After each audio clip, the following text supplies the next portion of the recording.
캡처 M님께서 네이버 블로그 글은 체류 시간이 어느 정도 되어야 좋은 건가요? 길면 길수록 좋지만 오시 아줌마님은 어느 정도 되세요? 자, 블로그 체류 시간. 이거 굉장히 중요한 내용이고 네가 글을 잘 썼냐 못 썼냐입니다. 캡처 M님께서 네이버 블로그 글은 체류 시간이 어느 정도 되어야 좋은 건지, 길면 길수록 좋지만 어느 정도 어떤 기준이 있었으면 좋겠다 라고 말씀을 드렸는데요. 요 질문에도 답을 하고, 그리고 또 블로그 글 쓸 때 어떻게 체류 시간을 길게 만들면서 쓰면 좋은지 이야기도 잠깐 해볼게요. 일단 캡처엠님께서 블로그를 좀 운영하셨다면 여기를 꼭 보셔야 됩니다. 어디냐 하면 블로그 평균 데이터라고 해서 아마도 여러분들이 볼 수 있는 블로그 차트라던가 아니면 수많은 그 블로그 순위 랭킹을 매기는 사이트들 여러 가지가 있지만, 그 사이트들은 여러분들도 아시다시피 서드파티, 그러니까 네이버가 아닌 일반 업체에서 만든 거기 때문에 그 정확도가 정확하냐? 그렇지 않겠죠. 그냥 우리가 생각하는 아마 이런 게 점수에 반영될 거야 이런 게 들어가지만, 이 블로그 평균 데이터는 네이버에서 정확하게 나에 대해서 이야기하고 있는 것을, 특히 네이버에서 가지고 있는 객관적인 데이터를 가지고 넌 지금 몇이야 라는 것을 나오고 있는데, 뭐 여러 지표들이 이렇게 있는데요. 일단 조회수나 방문 횟수, 순 방문자 수, 이거는 거의 네이버 너 방문자 몇 명이야? 할 때 그 방문자와 귀결이 되는 건데, 요거는 내가 어떤 아이템을 다루냐에 따라서 방문자는 천차만별일 수 있어요. 뭐 예를 들면은 맛집을 다루는 업체랑 그리고 사출 성형을 다루는 업체랑 당연히 키워드의 조회수가 차이가 나기 때문에 사출 성형이 맛집보다 적을 수밖에 없겠죠. 그래서 조회수 같은 경우는 우리가 뭔가 평가하기는 좀 어려움이 있지만,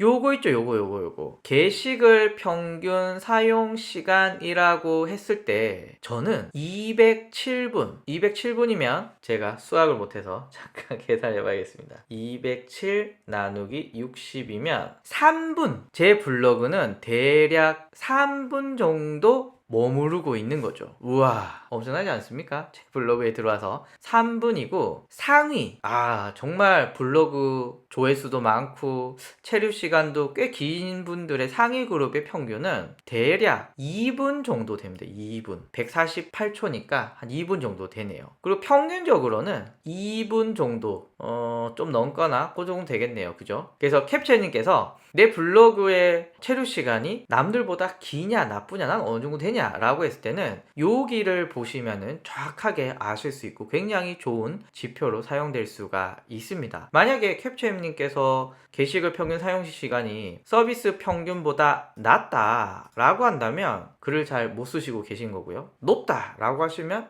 잘 쓰고 있네 라고 볼 수 있고요. 그리고 요게 3개월마다 한 번씩 되거든요. 4월 보면은 저는 4월에도 길었네요. 그리고 1월에도 저는 길었네요. 전 전체적으로 다 기네요. 그래서 요 3개월마다 데이터들을 보면서 얼만큼 올라갔는지 이렇게 참고해 주시면은 캡처님은 난 어디에서 어느 정도의 위치에 내 게시글이 평가받고 있는지 쉽게 보실 수가 있습니다. 그리고 요런 게 있습니다. 블로그 평균 데이터, 제가 아이템에 따라서 방문자도 다르지만 게시글 사용 시간도 다를 수 있겠죠. 일단 방문자는 요 조회수를 보시면은 이렇구나. 좀 재밌는 건 요리 레시피는 조회수가 엄청납니다. 엄청나고요. 그리고 컴퓨터, 건강의학 엄청나네요. 반면에 어학, 외국어는 떨어졌네요. 이렇게 조회수 평균 알 수 있고요. 게시글 평균 사용 시간, 여기 보시면 여기 분이거든요. 분. 나는 어느 정도에 위치하고 있구나. 재밌는 거 하나 보여드릴까요? 게임은 게시글 평균 사용 시간이 437초입니다. 볼까요? 전 암산을 못해서 437 나누기 60을 하면 7분!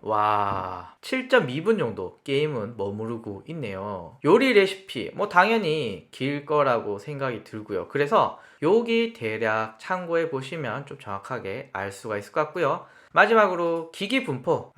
문학, 책을 제외하고는 게임도 좀 그렇긴 하네요. 제외하고는 다 모바일이 엄청나게 많은 트래픽을 가지고 있다. 요렇게 하나 볼 수가 있습니다. 자, 그거는 하나 말씀을 드리고, 그리고 체류 시간을 길게 하려면 일단 뭐 요렇게 한 4가지 정도 될 것 같아요. 예를 들면은 키워드가 독서 지도사 자격증에 대한 기간을 물었어요 라고 한다면, 글이 땅 시작되자마자 어쩌고 저쩌고 독서 지도사는 옛날부터 뭐 유망 자격증이고 어쩌고 저쩌고 뭐 이런 내용들은 어차피 뻔한 이야기잖아요. 이런 게 아닙니다. 바로 답을 말해줘야 됩니다. 3개월, 뭐 2개월, 10회 교육, 뭐 이렇게 답변을 먼저 탕 떨어지고, 나는 독서 지도사에 대한 기간을 물었으니까 그 기간에 대한 답을 먼저 탕 던져주고, 그 다음에는 답변을 확장할 필요가 있습니다. 너 기간만 보고 가려고 그래? 아니야. 관련이 있는 거죠. 독서 지도사 기간을 물었는데 기간을 먼저 답하고, 그런데 다 기간은 비슷하지만 어떤 독서 지도사가 취업이 잘 되는지 너 알고 있어? 라고 이렇게 이야기하면서